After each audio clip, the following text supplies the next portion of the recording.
praticar o bem. Praticar o bem não é uma coisa fácil. Até parece, mas não é. A Bíblia está cheia de relatos, de advertências, de admoestações. Nós precisamos praticar o bem sempre. Precisamos buscar aprender a praticar o bem. Na primeira carta do apóstolo João, no capítulo 3, ele começa escrevendo o seguinte: vejam quanto amor o Pai nos concedeu ao permitir sermos chamados filhos de Deus, porque somos exatamente isso. A razão para o mundo não nos conhecer é que não conheceu a Ele. Queridos amigos, agora somos filhos de Deus e ainda não está claro o que nos tornaremos. Sabemos que quando Ele aparecer, seremos como Ele e o veremos como Ele realmente é. Aqui ele está falando de Jesus. Está falando da figura do Messias. E todo aquele que tem essa esperança nele continua a purificar-se, porque Deus é puro, e todo aquele que continua a pecar transgride a lei, transgride a Torá, transgride os ensinamentos de Deus. De fato, o pecado é a transgressão dos ensinamentos de Deus. Vocês sabem que Ele apareceu para tirar os nossos pecados, Ele, Jesus. E nele não há pecado, não há transgressão, não há desobediência aos desígnios divinos. Portanto, ninguém que permanece unido com Ele continua pecando. Todo aquele que continua pecando não o viu nem o conheceu. Este pecado que João se refere aqui, igual a todos os outros pecados, diz respeito à transgressão do ensino divino. Desobediência. A desobediência é a coisa mais fácil de ser definida, e é João que define isso, no relato onde Jesus diz: aquele que obedece os mandamentos de meu Pai, que obedece os meus mandamentos, esse é o que me ama. E esse que me ama também será amado por meu Pai, e eu também o amarei e me manifestarei a ele. Obediência é prova de amor. Sem obediência não há amor.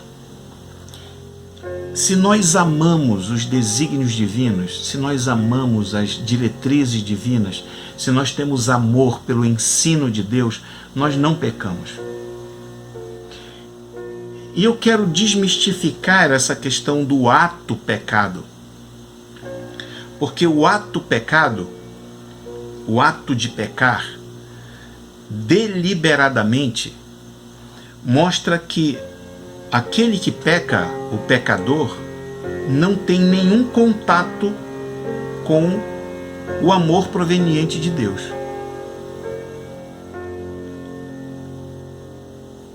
João diz aqui de forma clara, verso 6, melhor, no verso 5. Vocês sabem que Ele apareceu para tirar os nossos pecados, e nele não há pecado. Ou seja, a manifestação de Jesus, a sua morte na cruz, a sua morte no madeiro, foi para tirar toda a nossa prática, toda a consequência da prática de nós não seguirmos as diretrizes divinas. E Jesus seguiu todas as diretrizes divinas desde Bereshit. Bereshit é a primeira profecia de salvação. Bereshit, são 3 palavrinhas principais ali. Bereshit, com o cabeça no madeiro. Deus fez todas as coisas.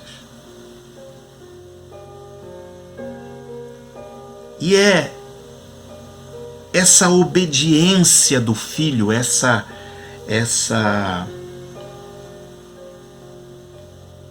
despreendimento da barganha que nós devemos receber como prerrogativa para vivermos bem com Deus. Jesus em momento algum pecou, porque em momento algum ele desobedeceu os princípios divinos. Em momento algum ele deixou de seguir os ditames das regras divinas para a vida humana. Em momento nenhum ele deixou de seguir as regras ditadas por Deus aqui. Em momento nenhum ele deixou de fazer isso. É por isso que não há pecado nele. Mesmo ele derrubando todo mundo lá no templo, derrubando a banca de todo mundo, dando bicuda em cima de banquinha, jogando todo mundo para fora, rasgando, não queria saber quem estava pegando o chute dele, como é que ele estava fazendo. A Bíblia diz que ele ficou irado, com ódio, porque estavam transformando o templo numa casa de venda. Nem nesse momento ele peca.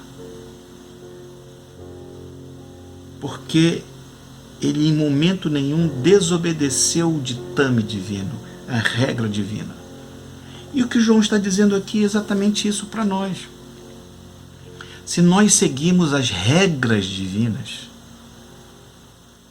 aquilo que está escrito na lei divina, no mandamento divino, e esse mandamento divino está exposto no Antigo Testamento, principalmente nos 5 primeiros livros, e eles se resumem em todos os profetas, Torá, Neviim. Torá é o ensino de Deus, a lei de Deus, Neviim são os profetas. Tanto a lei quanto os profetas, elas se resumem numa coisa só: amar a Deus sobre todas as coisas. E quando nós amamos a Deus sobre todas as coisas, nós o obedecemos sobre todas as coisas. Simples assim. Amar ao próximo como nós amamos a nós mesmos. Nós obedecemos aos nossos limites e devemos obedecer e entender os limites do próximo. Simples assim. É só isso. E ele fala aqui, terminando, ninguém, verso 6, ninguém permanece unido com o Messias se continuar pecando. Ou seja, se continuar desobedecendo às leis divinas. Ninguém consegue ficar unido com Deus, ninguém consegue ficar unido com Jesus se continuar desobedecendo às leis divinas. Não há essa possibilidade de união. Não entra, não cola. Porque para amar é necessário obedecer. Porque obediência é prova de amor. Amar a Deus sobre todas as coisas é obedecê-lo acima de tudo. Eu já falei, tudo é tudo. Obedecer a Deus acima de qualquer doutrina religiosa, é obedecer a Deus acima de qualquer mania religiosa, é obedecer a Deus acima de qualquer achismo religioso, é obedecer a Ele sem interpretações, é obedecê-lo, amá-lo acima de tudo. Quem continua pecando não está unido a Ele. Porque todo aquele que continua pecando não o viu e não o conheceu. O maior exemplo que nós temos de obediência é o exemplo de Jesus. Ao ponto de obedecer até a morte.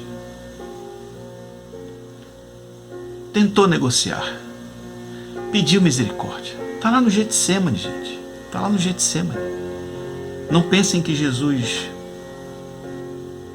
não se entristeceu, não teve medo, não teve... Parem com isso. Pai, se tu puderes, passa de mim esse cálice. 3 vezes pediu. Se tu puderes, passa de mim esse cálice. Se for da tua vontade, passa de mim esse cálice. Eu não quero beber disso. Não quero morrer. Mas não seja feita a minha vontade. Não seja feita a vontade do meu medo. Não seja feita a vontade da minha desobediência. Seja feita a vontade que vem do teu coração. Aquela que está determinada lá em Bereshit, antes da fundação do mundo. Vocês sabem quando é que começa a fundação do mundo? Criou Deus os céus e a terra. Antes dessa frase no hebraico, Bara Elohim et Hashamayim ve'aretz, criou Deus os céus e a terra. Antes disso, existe uma palavrinha de 6 letras, Bereshit. Antes da criação do mundo, estava a vontade absoluta de Deus que o cabeça, o líder, o príncipe da humanidade morresse, para que todo o plano divino a partir dali pudesse ser executado. E aquele homem banhado em sangue, num estresse emocional violento, algo indescritível, disse na maior manifestação de amor ao Pai, consequentemente na maior manifestação de obediência: mas não seja a minha vontade, e sim a tua. Se você conhece a Jesus, se você diz que conhece a Jesus, se você proclama o nome dele como o seu Senhor, se você fala para todos que Jesus salva, amém Jesus, o sangue de Jesus, se você fala todas essas coisinhas, todas esses maneirismos da religião, saiba que a Bíblia, 1 João capítulo 3, diz que só conhece Jesus quem obedece os mandamentos de Deus. Só conhece Jesus aquele que não desobedece os mandamentos de Deus. Você pode ser a melhor pessoa do mundo, você pode ser a pessoa mais consagrada na sua congregação, você pode ler a Bíblia de capa a capa 3, 4, 5, 10 mil vezes por ano, você pode conhecer toda a Bíblia, você pode saber um mundo de coisa, você pode ter lido não sei quantas mil Bíblias, mas se você não obedecer um só dos mandamentos de Deus, você não conhece Jesus. Pense nisso. Pense nisso. Não é estar dentro de uma congregação, não é ser um músico da banda, não é ser um pastor, não é ser um pregador. Não é nada disso que faz de você servo de Deus, que faz de você amigo de Jesus, conhecedor de Jesus. Não é isso.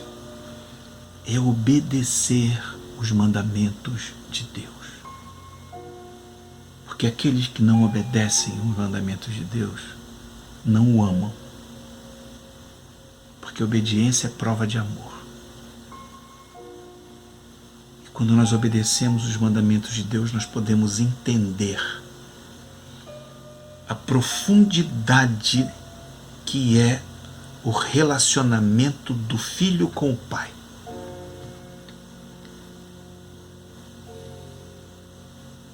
Pense nisso. Medite sobre isso. Lave a sua alma. E se você ainda não obedece os mandamentos de Deus, faça uma conversão, faça uma techuvá. Arrependa-se. Enquanto estamos vivos, é o momento do arrependimento. Enquanto estamos vivos, é o momento do arrependimento, porque depois de mortos, não teremos mais a oportunidade do arrependimento. Nós não. Arrependa-se. Faça uma conversão no seu caminho, de desobediente para obediente. E eu não estou falando aqui que você tem que ser crente, que você tem que ser católico. Não estou falando nada disso. Eu seria muito pequeno. Eu reduziria demais a palavra de Deus, que é tão fantástica, a dizer que você precisa ficar preso a um credo religioso para poder dizer que você é salvo. Deus não precisa de credo religioso para salvar ninguém. Ele só quer que você aceite o Filho dele como Salvador e ponto final. E pratique o bem, obedeça às leis divinas. E nós nos encontramos no céu. Um grande abraço.